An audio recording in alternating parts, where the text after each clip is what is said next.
Hello to all of you guys. Today's video guys ay gagawa ako ng banana bread.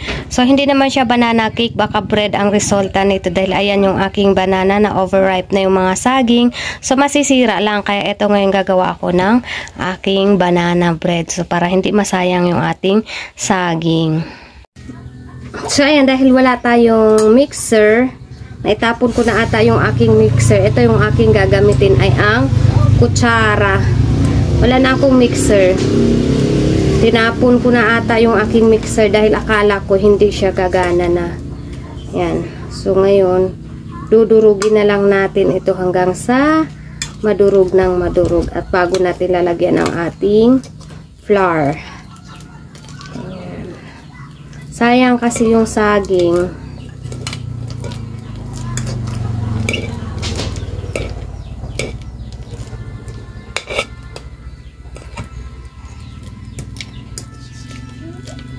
Overripe na. Para mas mabilis gamitan natin ng baso.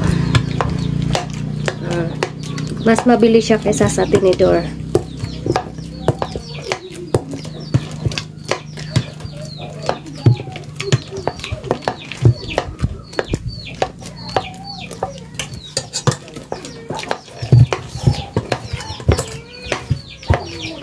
Sakit sa braso.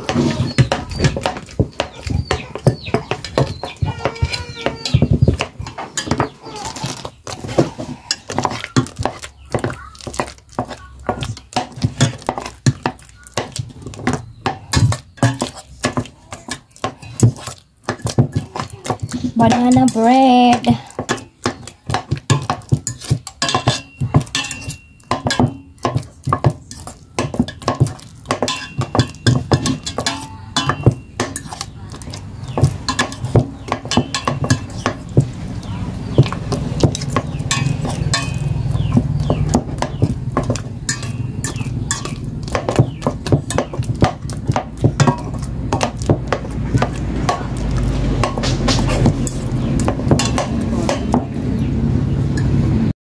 Ayan, nilagyan ko na ng baking powder and then baking powder at saka yes. Ayan, ilagay na natin. Hindi ko na naipakita. Isang scoop ng 1 teaspoon.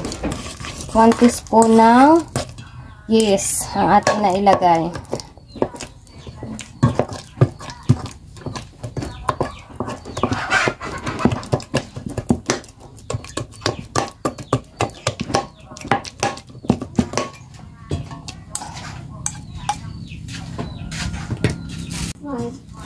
Ito yung ating flour. Haluan na natin ng flour.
Then, i-rest ito natin na mga 30 minutes lang. I-rest natin. Bago natin tuluyang iluluto.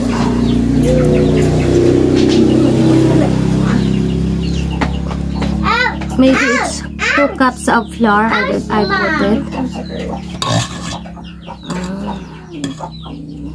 Then, rest.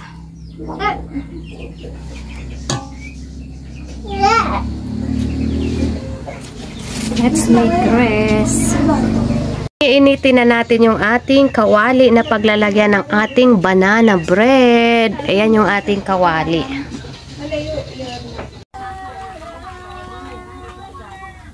Lagyan natin ng konting mantika para hindi dumikit.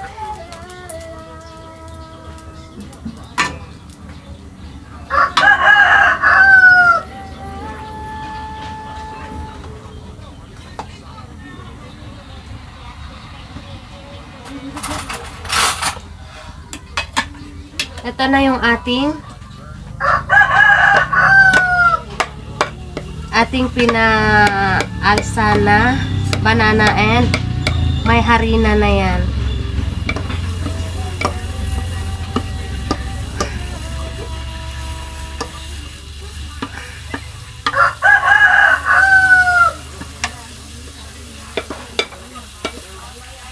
Sa sobrang mahinang apoy lang natin yan ginawa.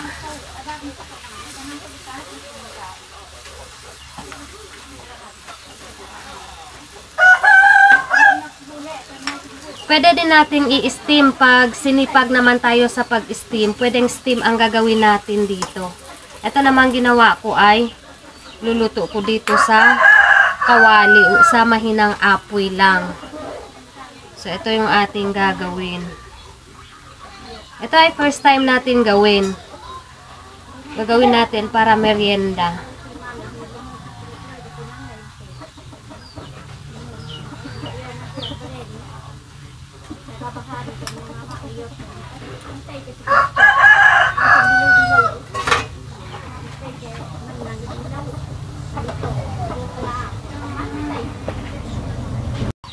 So, check natin ngayon kung kumusta na yung ating nilulutong banana bread. Oh. Then,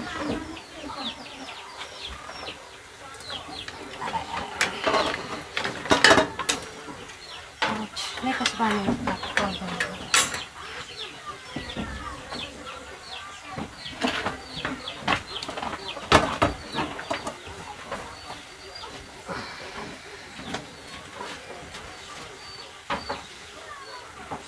oh, nasunog.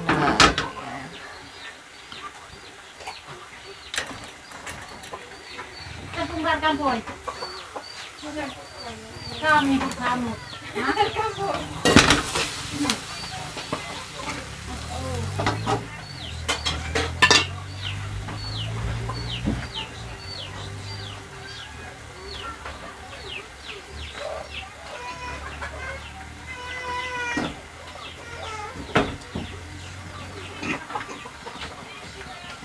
Nagluto tayo ng paksiw. Paksiw.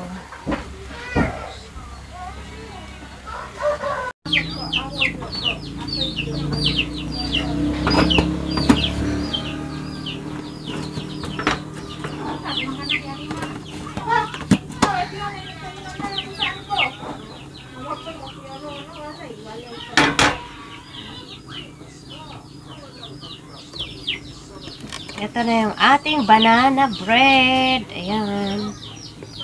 So, ngayon, subukan na natin i-slice. Luto na. Pwede na tayong mag-merienda. Ayan. At ready na yung ating merienda.